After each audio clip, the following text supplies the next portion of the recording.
औज़ुबिल्लाहि मिनश्शैतानिर्रजीम बिस्मिल्लाहिर्रहमानिर्रहीम अल्हम्दुलिल्लाहिल्लज़ी जअलना मिनल मुतमस्सिकीना बिविलायति अली इब्न अबी तालिब अस्सलातु वस्सलाम व तहिय्यतु वल इकराम अला अब्दिल मुअय्यद वर रसूलिल मुसद्दद अल मुस्तफ़ल अमजद अल्लज़ी सुमिया फिस समाइ बि अहमद व फिल अरदीना बिल क़ासिम मुहम्मद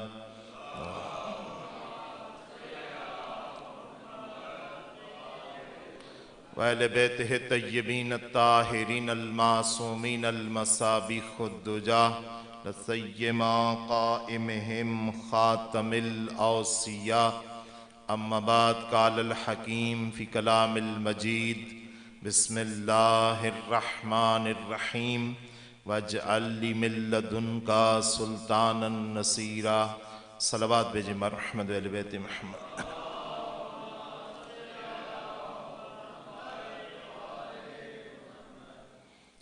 मजलिस अज़ा मुनासबत शहादत अमीरुल मोमिनीन अली इब्न अबी तालिब अलैहिस्सलाम है। चंद गुज़ारिशात आपकी खिदमत में अर्ज़ करनी है।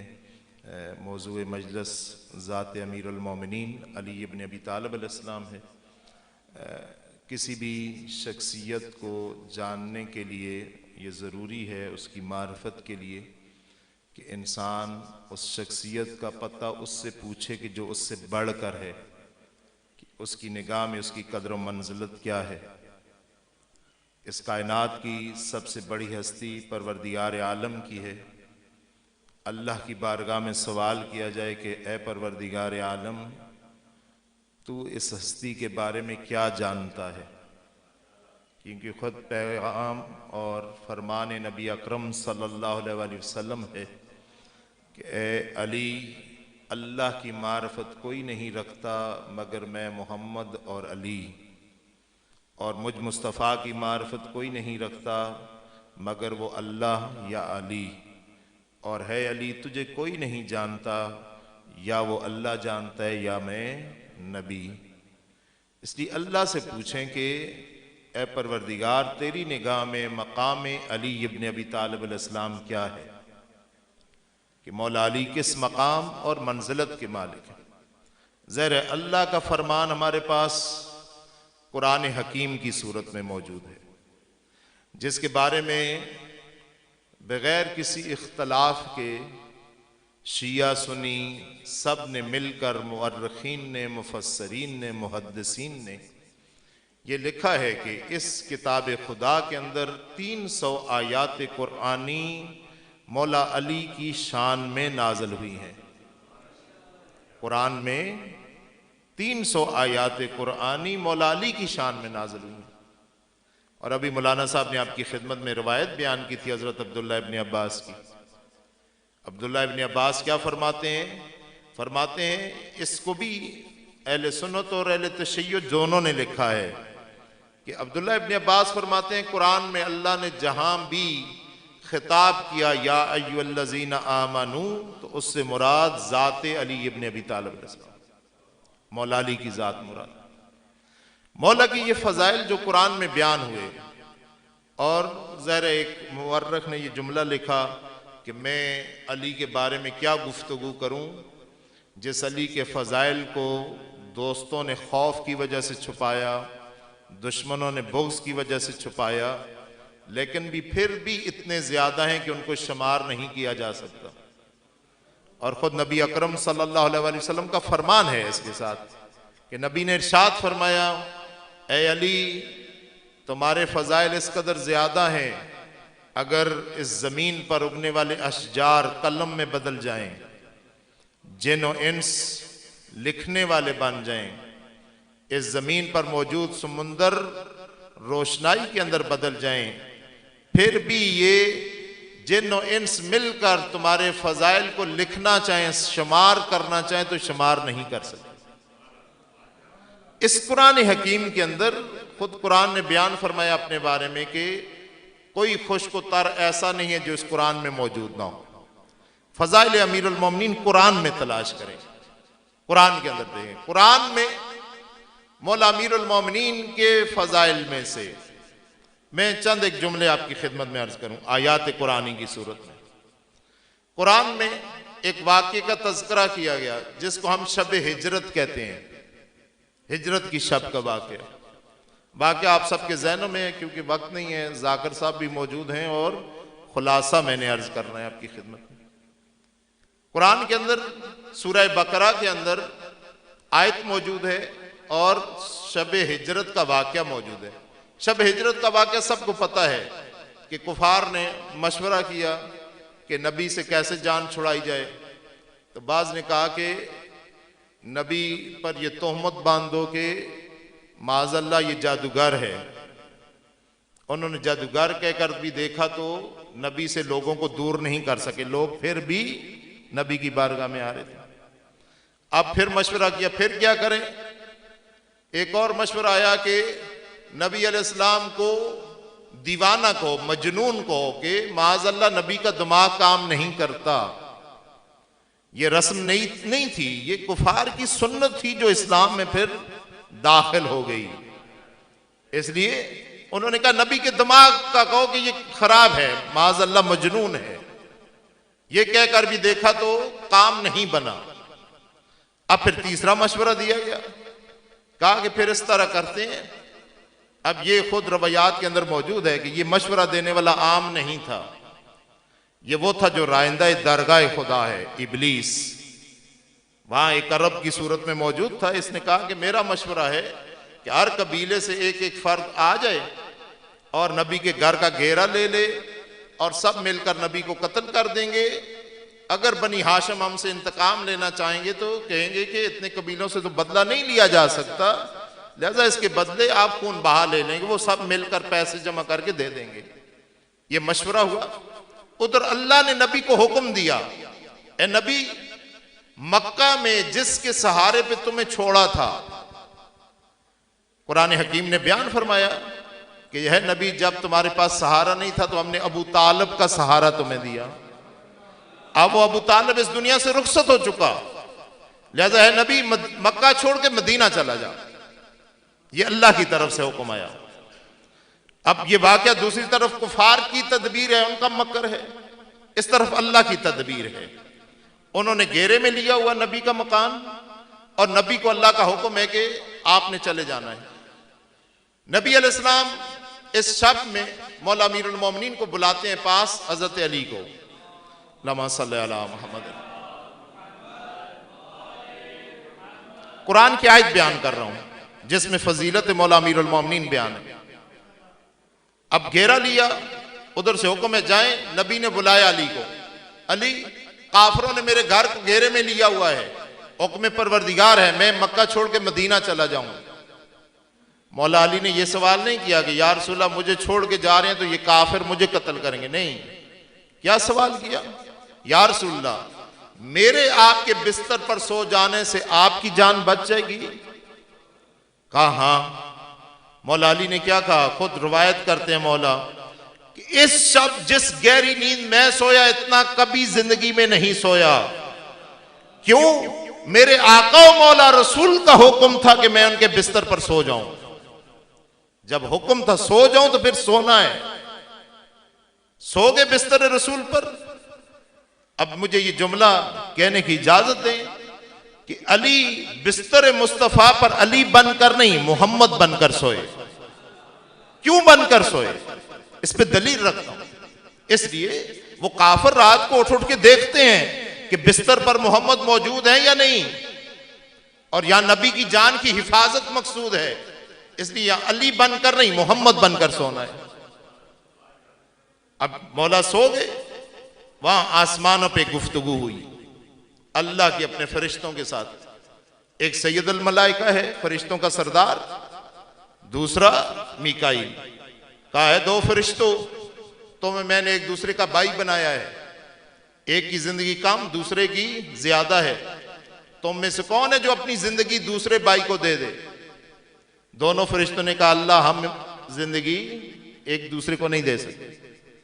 अल्लाह ने कहा फिर जमीन पर चले जाओ, मक्का जाकर देखो बिस्तर मुस्तफ़ा पर अली अपनी जान कुर्बान करके मुस्तफ़ा बन के सोया है।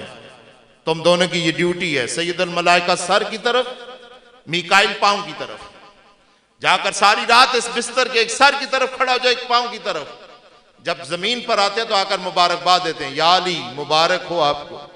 अल्लाह आसमान में फख्र करता है फरिश्तों पर कि आपने अपने भाई मुस्तफा पर जान निसार की।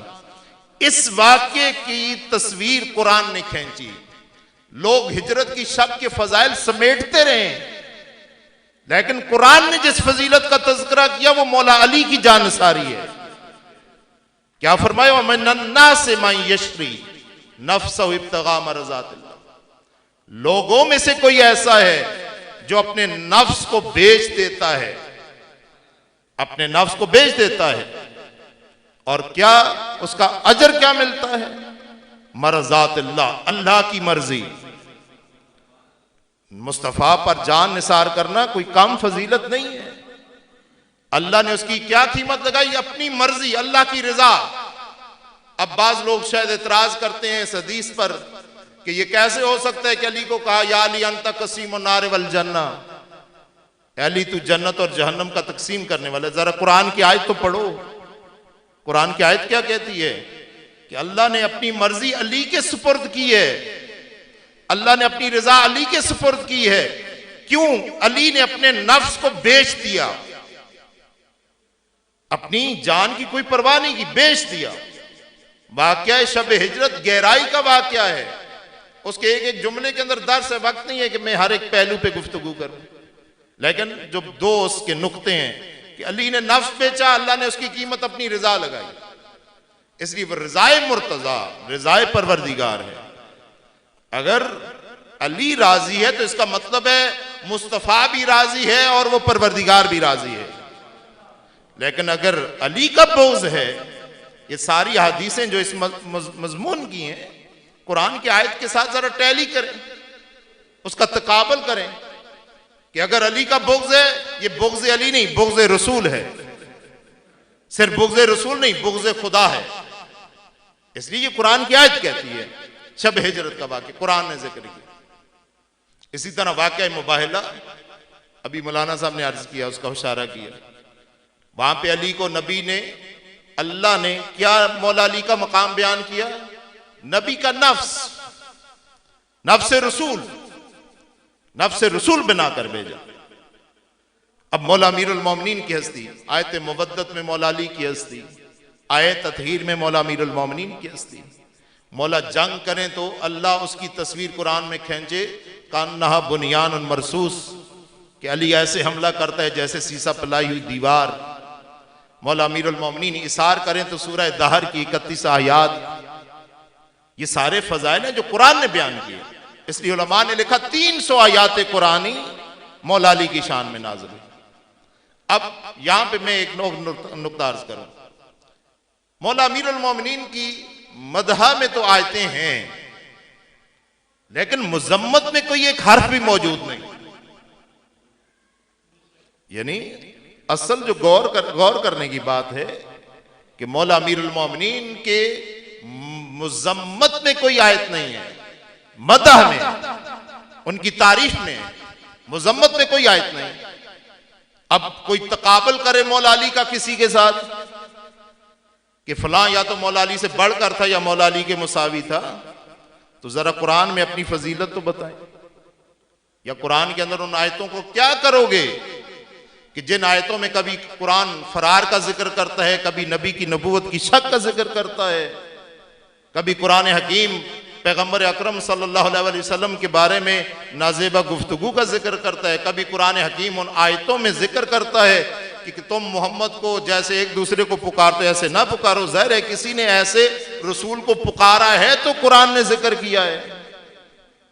या कुरान ने मुजम्मत की कि नबी अकरम सल्लल्लाहु अलैहि वसल्लम के घर में जाकर जब बैठते हो दावत दें नबी अलैहिस्सलाम, तो तुम वहां पर जाकर बैठकर मीटिंगें ना किया करो, नबी को तकलीफ होती है। तो कुरान ने ये जिक्र किए हैं। लेकिन मौला अमीरुल मोमिनीन की सना में आयते हैं, मौला अमीरुल मोमिनीन की मुजम्मत में एक हर्फ भी नहीं, इसलिए तकाबल करते हुए जरा कुरान सामने हो। इसी तरह नबी अकरम सल्लल्लाहु अलैहि वसल्लम के फरामीन, ज़ाहिर उस दौर को हम तकसीम कर सकते हैं, बचपन है जाहिरी तौर पर, ज़ाहिर बातन की बातें और हैं, जाहिर की बातें और हैं। जो जाहिर है वो 63 साल, उसमें जो पहला दौर है जैसे हम तकसीम करते हैं, बचपन है, जवानी है और आखिरी उम्र है। बचपन है तो वहां पे मौला अमीरुल मोमिनीन नासर रसूल खुदा दावजुल शीरा में जब कहा वह अनज़िर अशीरतकल अक़रबीन, वहां पे पैगम्बर अकरम तारीख़ तिबरी के अंदर ये अल्फाज मौजूद हैं। 3 दिन दावत होती रही तो खाना खाते और उठकर चले जाते, कहते हम ना कहते थे जादूगर है, एक प्याले में खाना है और जो दावत में आए हैं उनमें से एक बंदे का एक वक्त का खाना एक गाय के बछड़ा है और एक प्लेट का खाना वो 40 खा के चले गए, फिर भी खाना वैसा ही मौजूद है। तो कहते हम ना कहते जादूगर है, एक दिन भी उठ के गए, दूसरे दिन भी उठ के, तीसरे दिन जब उठना चाहा तो कहते हैं यह तारीख़ तिबरी, मोहम्मद इब्न जरीर तिबरी अपनी किताब के अंदर तारीख़ में, और तारीख़ भी उम्मुल तारीख़ है, तमाम तारीखें उसी से बुनियाद लेती हैं। उसने ये जुमला लिखा कि उस मजमे में एक ज़हीफ़ था सबसे, वो उठकर खड़ा हुआ। जब उठकर खड़ा हुआ तो उसके जलाल और रोहब का ये आलम था। जब इन्होंने चाह उठे, उसने कहा आज कोई मेरे भतीजे मोहम्मद की बात सुने बगैर इस महफिल से नहीं जा सकता जब तक वो बात नहीं करे। अगला जुमला उसने बड़ा अजीब लिखा, वो कहता है कि उसके साथ ही उस चेहरे का रुख रसूल की तरफ मुड़ा और ये जुमले लेके फतबस्समा अबी तालिब, जब इनकी तरफ देखा तो चेहरे पे जलाल, जब अली के बाप ने रसूल की तरफ देखा तो क्या कहा, फतबस्समा अबी तालिब, चेहरे पर तबस्सुम आया और कहा कुम या सैयदी व मौला, ऐ मेरे सैयद और सरदार खड़े हो जाइए, कलाम करें। नबी ने वहां पे कलाम किया, कहा कि आज तुम में से जो मेरी तस्दीक करेगा, जो मुझ पर ईमान लाएगा, वही मेरा वसी जानशीन होगा। तो ये उसने लिखे हैं जुमले। एक 9 साल का बच्चा खड़ा, उसने कहा या रसूलल्लाह, ईमान अभी नहीं, ईमान रखता हूं आपके ऊपर, तस्दीक भी करता हूं और आपकी नुसरत का वादा करता हूं। तो पैगंबर ने ये जुमला कहा, या अली अंत वसीही व अखी व खलीफती, अली तू मेरा वसी, खलीफा और भाई। अब यहां से नबी के फरामीन, नबी के हदीस के अंदर मौला अमीरुल मोमिनीन के फजाइल खुसूसियात बहुत ज्यादा हैं। जाकिर साहब तशरीफ ला चुके हैं, मैं बस मुख्तसरन एक मकसद अर्ज करूं। जो नबी के ज़ेर साया मौला अली ने जिंदगी गुजारी, उसमें एक दौर है जो बचपन का है, यानी 9 साल। उसके बाद दूसरा दौर है जो इस्लाम की नुसरत का है। जो बचपन का दौर है उसकी ताबीर मौला अमीरुल मोमिनीन ने नजल बलागा में यूं फरमाई कि मैं अली नबी के पीछे ऐसे चलता था जैसे ऊंट के पीछे उसका बच्चा चलता है। मुअर्रिखीन ने मौला अली की इस तशबीह पर बड़ी बहस की। उन्होंने उसके बाद ये नतीजा निकाला कि हमने इस ईवान के मुतल्लिक जो माहिरीन है उनसे हमने पूरा इस पर रिसर्च की, तो हमने ये इसका नतीजा निकाला कि जानवरों में सबसे ज्यादा जो बच्चा अपनी मां की इत्तबा करता है वो ऊंट है। तो मौला ने इसलिए तशबीह इस्तेमाल की कि मैं रसूल के इत्तबा में था, जहां पे रसूल वहीं पे मैं। अब ये 9 साल, और फरमाया इस दौर में नबी अलैहिस्सलाम ने मुझे इल्म यूं तालीम दिया जैसे एक परिंदा अपने बच्चे के मुंह में खुराक पहुंचाता है, दाना पहुंचाता है, ऐसे नबी ने मुझे इल्म दिया। अब ये बचपन, इस्लाम, नुसरत, मक्का की जिंदगी, मदीना की जिंदगी, जंग है, मौला अली है, नबी ने किसी को सबकत नहीं दी मौला अली पर। कोई भी मैदान है, मौला अली हैं, नबी हैं, नबी ने मौला अली पर किसी को आगे नहीं किया, साबिक नहीं किया। हर एक जगह पर मकाम और मर्तबा मौला अली अलैहिस्सलाम। अब जो असल जिंदगी है जिसको हमें समझने की जरूरत है, वो है नबी के बाद की जिंदगी। डॉक्टर अली शरीती ने एक जुमला लिखा, उसने कहा मौला अली की हर बात सुनने के लायक है, लेकिन जो अली की खामोशी है वो सबसे ज्यादा सुनने के लायक है। जो मौला अली ने वक्त गुजारा खुतबा चकचकिया के अंदर मौला अमीरुल मोमिनीन ने बयान फरमाया कि ये दौर अली के लिए ऐसे था जैसे गले में हड्डी अटकी हो या आंख में कांटा चुभा हो। यानी जिस तकलीफ में वो इंसान होता है कि जिसके गले में हड्डी अटकी और आंख में कांटा चुभा हो। मैं एक और ताबीर अर्ज करता हूँ। मौला अमीरुल मोमिनीन, ये जो 40 हिजरी का रमज़ान था, इस रमज़ान में मौला अमीरुल मोमिनीन ने अपनी शहादत ज़रबत से एक दिन पहले खुतबा दिया कूफा के अंदर। खुतबा देते हुए मौला अली ने इरशाद फरमाया है, कूफा के रहने वालों, मैंने ख्वाब में अपने आका और मौला रसूल खुदा को देखा। रसूल खुदा ने मुझसे कहा, अली मेरी उम्मत की सुनाओ। मौला अली फरमाते हैं, मैंने रसूल खुदा से फरमाया, ए अल्लाह के नबी, आपने अपनी उम्मत से मेरे बारे में जो अहद लिए, आपकी उम्मत ने उन अहदों को अपने पांव के नीचे रोन दिया, पामाल कर दिया। फरमाते हैं, मौला मुझे रसूल खुदा ने फरमाया, ए अली, फिर इस उम्मत के लिए बद्दुआ करो जिसने तुम्हारे बारे में उन अहदों को पांव के नीचे रोन दिया, बद्दुआ करो। मौला फरमाते हैं, मैंने नबी के सामने ये कहा, ए अल्लाह के नबी, मैं बद्दुआ करता हूं, ए अल्लाह, इन्होंने अली जैसी नेहमत की कदर नहीं की, तू इन पर इन जैसों को मुसल्लत कर। तवज्जो फरमाए कि ये दर्स है, इसमें कोई इख्तलाफ नहीं है। हर एक से सवाल है, मुसलमान से सवाल है कि नबी ने अली के बारे में क्या अहद लिए, उम्मत से क्या पैमान लिए नबी अलैहिस्सलाम ने। नबी अलैहिस्सलाम ने इस उम्मत से जो पैमान लिए, मैं ज्यादा नहीं, सिर्फ वाक़े गदीर में से एक नुक्ता अर्ज कर दूं, वरना अगर चाहूं और मोतबर किताबों के हवाले से अर्ज कर सकता हूं। नबी अलैहिस्सलाम ने जिस दिन से ये कहा कि ला इलाहा इल्लल्लाह पढ़ो, वहां से लेकर नबी अलैहिस्सलाम का सर जब मौला अली की गोद में था, वहां तक नबी ने एक लम्हे के लिए भी अली को फरामोश नहीं किया इस पूरी जिंदगी में। लेकिन जो अहद सबसे वाज़ेह है, सबसे रोशन है, वो अहद अल्लाह की तरफ से, या अय्युहर रसूल बल्लिग मा उनज़िला इलैका मिन रब्बिक, ए रसूल पहुंचा वो पैगाम जो हमने नाजिल किया था। नबी गदीर क़ौम, वहां पे नबी अलैहिस्सलाम ने उन हाजियों को रोका और पैगाम पहुंचाया। पैगाम क्या था? मन कुन्तु मौला फहाजा अलीयन मौला, जो मुझ मुस्तफ़ा की हाकमियत को मानता है उस पर हाकमियत अब अली की है। अब इसी में नबी अकरम सल्लल्लाहु अलैहि वसल्लम ने जितने मौजूद हैं, जो कम अज कम तादाद लिखी गई है वो 80,000 है, ज्यादा से ज्यादा 1,24,000 लिखी गई है। सबको कहा 3 दिन वहीं उस मैदान में रहें और मौला अली को अस्सलामु अलैका या अमीरुल मोमिनीन कहकर मुखातिब करें, और साथ अपना हाथ मौला अली के हाथ पर रखें, अहद करें, वादा करें। यह सिर्फ एक फजीलत नहीं है, इस गदीर में एक जिम्मेदारी आयद की गई, जिम्मेदारी कि अली के हाथ पर हाथ रखकर अहद करो कि अली की इमामत और विलायत से इनराफ नहीं करोगे, मौला अली की हाकमियत से इनराफ नहीं करोगे, मौला अली की खिलाफत इलाहिया से इनराफ नहीं करोगे। अब हमें तलाश तो करना चाहिए तारीख के अंदर कि मौला अली की हाकमियत और खिलाफत इलाहिया से इनराफ किसने किया। मौला अली की हाकमियत और खिलाफत इलाहिया को पांव के नीचे पामाल किसने किया?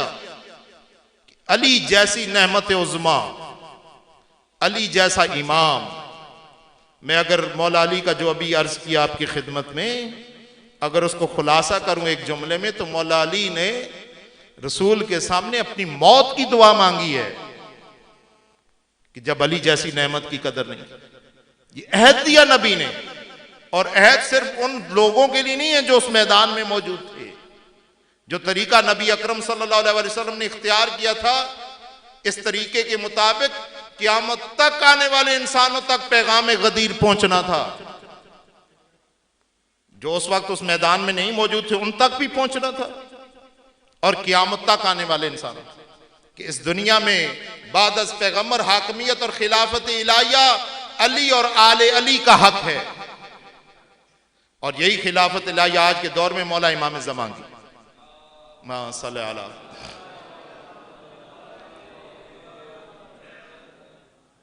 अब सारे मुसलमान ये तो मानते हैं कि मौला इमाम मेहदी जब आएंगे, इमाम ज़मान जब आएंगे, कोई कहता है मसलन तशय्यो का नजरिया अकीदा ये है कि इमाम की विलादत बसादत हो चुकी, इमाम पर्दा गैबत में है।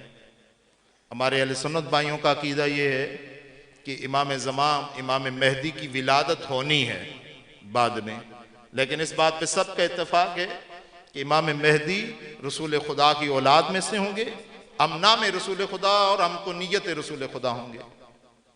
और उसके बाद जो खुसूसियात हैं, अब तवज्जो फरमाएं, खुसूसियात सब ने जिक्र की।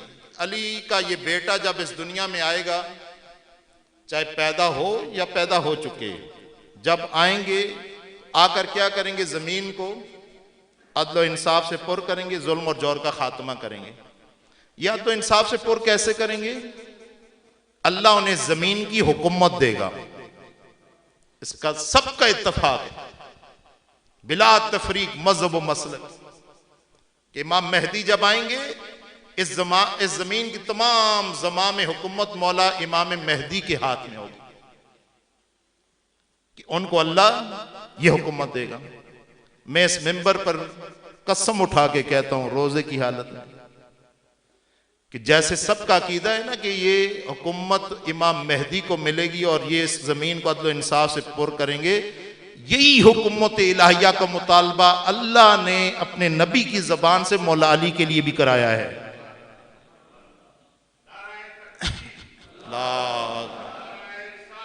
या रसूल अल्लाह, अल्लाह ने अल्लाहुम्मा सल्ली अला, अल्लाह ने इस हुकूमत इलाहिया का मुतालबा इमाम मेहदी से पहले 11 इमामों के लिए भी अल्लाह का यही मुतालबा है। अब वो सारी अहदीस अपने जहन में लेकर आ जाएं कि जो इमाम मेहदी की हुकूमत का इनकार करे, हदीस के अल्फाज हैं, वो काफिर है। मन अनकरल महदी फकत कफर, जिसने इमाम मेहदी की हुकूमत का इनकार किया वो काफिर है। जिसने इमाम मेहदी की हुकूमत का इनकार किया वो काफिर है। तो पहला इमाम जिसके बारे में नबी अलैहिस्सलाम की हदीस के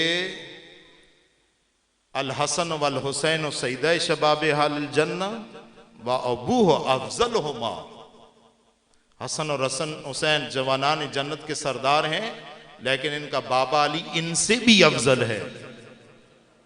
इसका मतलब है अबुल आइमा मौला अली अलैहिस्सलाम, उनकी मकाम और मर्तबा सबसे बढ़कर है। जब इमाम मेहदी की हुकूमत का मुनकिर काफिर हो सकता है, तो मौला अली अलैहिस्सलाम की हुकूमत को गस्ब करने वाला कैसे अपने आप को मुसलमान कह सकता है? मौला अमीरुल मोमिनीन की इमामत और विलायत से इनराफ करने वाला कैसे दीन में रह सकता है? इसलिए उस अहद पर गौर करने की जरूरत है बिला तफरीक मजहब व मसलक के, कि जिस अहद को उम्मत ने पामाल किया, पांव के नीचे रोन दिया। ये शहादत अली के अयाम है, एक मामूली हस्ती की शहादत नहीं है, नबाई अजीम की शहादत, खबर अजीम की शहादत, नेमत उज़्मा की शहादत। ऐसी नेमत जो अल्लाह ने अता की, भेजी तो काबे के अंदर, जब अपनी बारगाह में लाया तो लेकर जाना चाहा तो मस्जिद के अंदर से। वो मौला, मैं चाहता था 2-4 जुमले वसीयत के अर्ज करता, लेकिन वक्त ज्यादा हो चुका, इसलिए 2 जुमले सिर्फ मुसीबत के अर्ज करूं।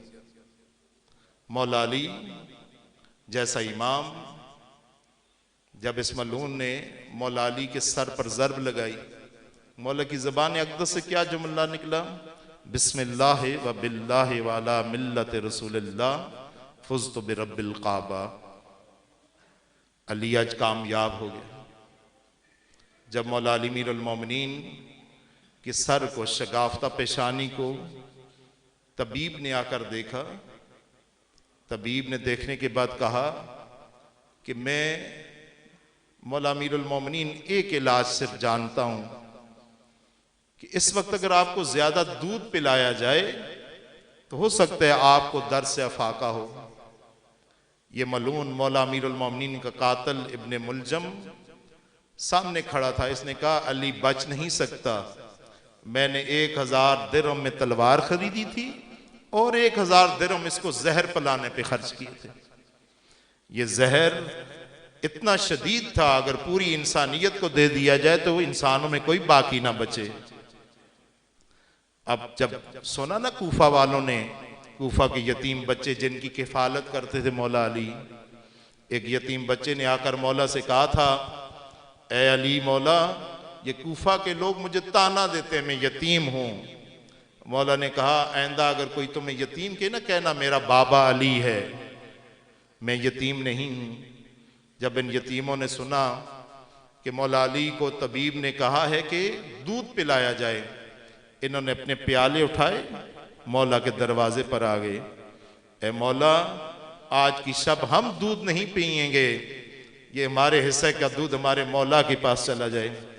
आयतुल्लाह बाकर निम्मर एक रवायत बयान करते थे, फरमाते थे कि मौला अमीरुल मोमिनीन ने 40 हिजरी का जो रमज़ान था बड़ा अजीब गुजारा। एक दिन मौला अमीरुल मोमिनीन ने इन कूफा वालों से कहा, है कूफा वालों, आज तुम अपने घर की तमाम ख़वातीन को मेरे घर भेजो। फरमाते हैं जब सारी ख़वातीन आ गईं, मौला उनके दरमियान तशरीफ़ लेकर गए और कहा, ए मेरी बेटी, कुछ लम्हों के लिए इन औरतों के दरमियान में आ जा। जब सानिया ज़हरा उन औरतों के दरमियान आई तो बीवी से मौला ने कहा कि ए मेरी बेटी, ज़रा अपने चेहरे से निकाब हटा के इन औरतों को दिखा। जब औरतों ने देखा ना तो मौला ने 3 दफ़ा जुमला कहा, ए कूफा के रहने वालियों, मेरी बेटियों को पहचान लो। कूफा की औरतों ने सवाल किया, मौला क्यों ये बार बार कह रहे हैं मेरी बेटियों को पहचानो? कहते हैं इसलिए कह रहा हूं कि मुझे लगता है मेरी बेटियां एक दिन तुम्हारी मेहमान बनकर आएंगी, इसलिए पहचान करा रहा हूं कि ये अली की बेटियां हैं। ख्याल रखना जब ये मेहमान बनकर आए तो इनकी मेहमान नवाजी में फर्क ना आए। मैं अर्ज करूंगा, साथ कहती है रवायत, आयतुल्लाह बाकर नंबर फरमाते थे शहीद के, जब मौला ये फरमा रहे थे तो मौला की दाढ़ी मौला के आंसुओं से तर थी। मैं कहूँगा यकीनन मौला आपकी नज़र में वो मंजर होगा, आपने तो जिम्मेदारी अदा कर दी कि बेटियों का तारफ करा दिया, लेकिन वो मंजर होगा जब यही कूफा का बाजार, ये औरतें बाजार के दोनों तरफ पे खड़ी, इनके हाथों में पत्थर, किसी के हाथ में अंगारे, किसी के हाथ में गर्म पानी। जब आपकी ये मेहमान बेटियां इस कूफा के बाजार को अबूर करेंगी तो यकीनन इनका इस्तकबाल मौला आपकी आंखों के सामने होगा। इसलिए आपकी दाढ़ी आपकी आंखों आंसुओं से तर थी। अला लानतुल्लाहि अलल कौमिज़ ज़ालिमीन व सय्यअलमुल लज़ीना ज़लमू अय्यामुन कलबीन।